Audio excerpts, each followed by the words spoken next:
романи духтари оташ аз ҷумлаи асарҳоест ки хонандаро бо қувваи ибратбахши қаҳрамонони мусбати худ тарбия мекунад.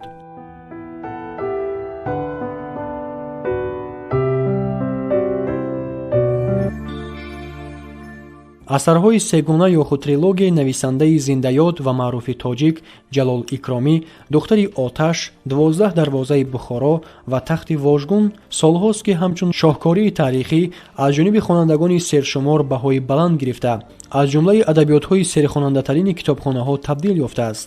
асарҳои сегонаи нависанда Ҷалол Икромӣ дар давоми зиёда аз 15 сол таълиф гардида, аз онҳо романи духтари оташ воқеаҳои ибтидои асри 20 то инқилоби Бухороро, романҳои 12 дарвозаи Бухоро ва тахти вожгун бошад, воқеаҳои солҳои 1920-1922-ро фарогиранд ки дар умум дорои зиёда аз 300 персонаж мебошанд.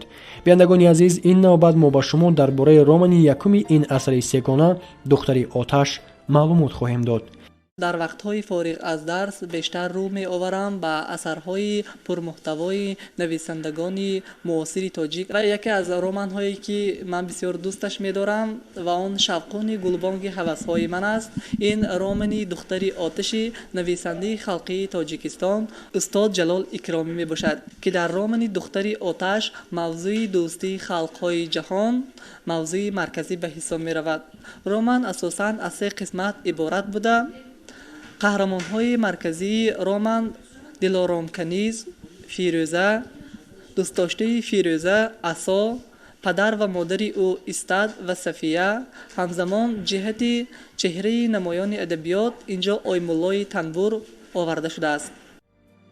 дар романи духтари оташ нависанда зиндагии дардомез, ҳаёти қашшоқона ва фоҷиавии занонро бисёр табиӣ ва зимни нақшҳои Дилоромканиз, Фирӯза, Шамсия, Оймуллои Танбур ва дигарон хеле боварибахш нишон додааст. вобаста ба кушода шудани образҳои дар боло ёдшуда, адиб як қатор масъалаҳои муҳими сиёсии иҷтимоии як давраи таърихии халқи тоҷикро ба муҳокима гузошта ҳаллу фасл намудааст. масъалаи ғуломхарию ғуломфурӯшӣ, паст будани сатҳи зиндагии мардум, зулму таҳдиди золимон ба мазлумон, норозигии халқ, маорифпарварӣ, ба Бухоро сардаровардани намояндагони Русия, тағйир ёфтани шуури синфии зиёён ва коргарони маҳаллӣ, инқилоби халқии Бухоро ва ғайра дар роман ба миён гузошта шуданд. дар баробари ин дар асар дӯстӣ, ҳамфикрӣ байни халқҳои тоҷику ӯзбек ва рус назаррас буда, дар ҷараёни ҳодисоту воқеоти роман то як андоза ҳаллу фасли хешро дарёфтанд. тасвири ишқу муҳаббати поки инсонӣ дар асар низ мавқеи бузург дорад. нависанда ба воситаи ишқу муҳаббати Фирӯзаю Асо муҳаббати поки инсониро тарғиб намудааст. ишқу муҳаббати байни Умарҷон ва Шамсияи ноком поку беолоиш буда дар роман воқеӣ баён шудаанд.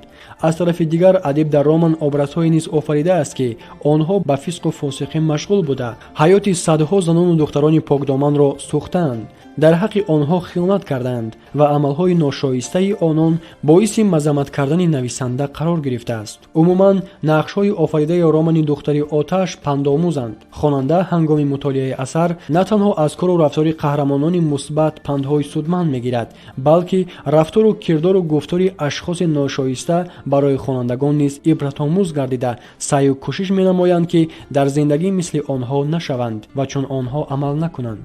амалиёт, ақида ва ҷараёнҳои зиндагии як қатор персонажҳои романи духтари оташ аз қабили Дилоромканиз, Фирӯза, Ҳайдарқул, Аҳмади Машкоб, Асо, Умарҷон ва дигарон барои наслҳои имрӯза намунаи ибрат буда, диловарӣ, ватандӯстӣ ва дигар хислатҳои ҳамидаи инсониро меомӯзонанд. ҳамин тавр бояд ёдрас шуд ки романи духтари оташ асари калонҳаҷм буда, дар он зиёда аз 120 персонаж иштирок мекунанд ки ҳар кадоми ин персонажҳо бо характеру рафтору кирдори худ аз якдигар фарқ мекунанд. биёндагони азиз, шумо метавонед романи мазкурро аз илхоҳ китобхонаҳои ҷумҳурӣ дастрас намоед.